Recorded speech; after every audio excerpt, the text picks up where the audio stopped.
peut se souvenir et qui est intéressante, c'est sa façon particulière d'établir un rapport avec ses élèves, faite et emplie d'affection, d'écoute et de rigueur et d'exigence.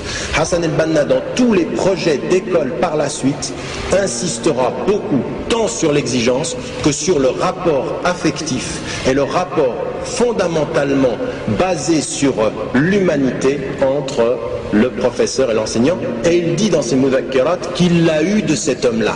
Comme quoi, dans la jeunesse, ces choses-là l'ont marqué. Une chose de particulièrement intéressante, là également, qui sera vraiment dans la cohérence de sa pensée. Il essaye d'établir les meilleurs moyens pédagogiques. Il y a des cours de géographie, il y a des cours d'histoire, elles se font en plein air.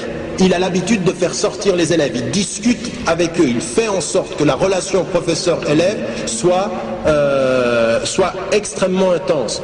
On fait de l'arithmétique avec les éléments naturels, c'est-à-dire qu'il utilise les meilleurs moyens pédagogiques pour essayer de les appliquer dans sa pédagogie. Et il ne s'arrête pas dans cette école à l'enseignement religieux, il fait également tout le programme primaire et il y ajoute un enseignement technique. Regardez, un enseignement technique, c'est-à-dire tu apprends dans un savoir aussi qui va devenir utile. Jamais, et dans aucune des écoles que les frères musulmans par la suite penseront, la dimension pratique, concrète, pragmatique ne sera négligée. En aucune circonstance du travail, ce n'est pas une pensée et un projet qui se portent au-delà des nuages, c'est quelque chose d'extrêmement concret qui se réalise dès les premiers moments. Elles doivent également avoir une section qui s'occupe du sport et des randonnées et des sorties, c'est-à-dire une très très grande aussi importance est mise sur l'aspect sportif et essayer de développer localement une entreprise ou un travail d'artisanat qui soit productif sur le plan économique. C'est-à-dire qu'une section, c'est pas une section qui est en train d'essayer de percevoir un travail islamique, c'est vraiment fondamentalement un ancrage local, école, entreprise, dispensaire même, puisqu'il va y en avoir un certain nombre. Il y a tout un travail qui s'ancre dans le local pour transformer une société globalement. Et moi j'en parle parce que dans l'étude que j'ai faite, réécriture que j'ai faite sur lui, je me suis aperçu d'une chose incroyable. 2000 écoles dans un pays. 2000 pour les hommes et pour les femmes. Avec une clause, il doit s'agir de spécialistes qui écoutent leurs élèves. Écoutez vos élèves, parlez à vos élèves, accompagnez vos élèves. Il les prenait, il marchait avec eux dans la cour. Il ne passait pas tout son temps à leur imposer. Il leur faisait aimer. Et vous savez pourquoi il a eu cette idée? Il a eu cette idée parce qu'il a eu un enseignant qui était aveugle. Et l'enseignant qui était aveugle, il le prenait souvent à côté de lui et puis il lui racontait des histoires. Et il l'écoutait. Il lui disait lis-moi. Parce que il était aveugle, il le faisait lire. Il l'a aimé par sa présence. Et nous, parfois, nous rejetons par notre contrainte. Il faut se faire aimer par notre présence. Et on n'est jamais de meilleurs enseignants que quand on se fait aimer de ce point de vue-là. Depuis la mosquée jusqu'à ici, parce que je devais venir ici en août, wa qaddar Allah, Dieu a voulu que le 4 août de cette année, celui qui m'a tout donné avec ma mère, le docteur Saïd Ramadan, rahimahullah, Allah l'a rappelé à lui. Et il n'a cessé. Vous savez, il a vécu 41 années d'exil loin de son pays.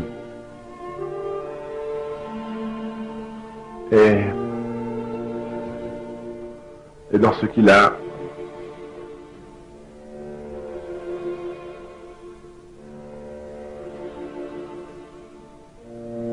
et dans ce que je ressens maintenant,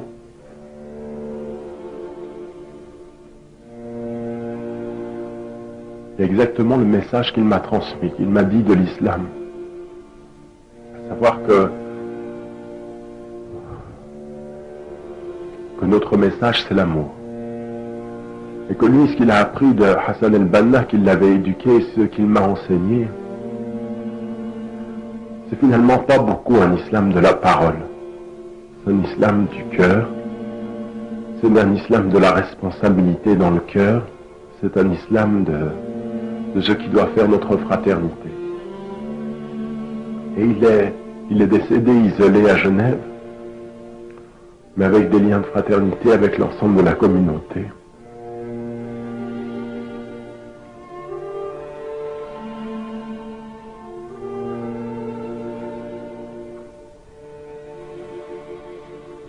J'aurais voulu lui dire, mais je lui l'ai dit d'ailleurs, tout à l'heure lors de la prière combien ce que j'avais vécu ici avec vous.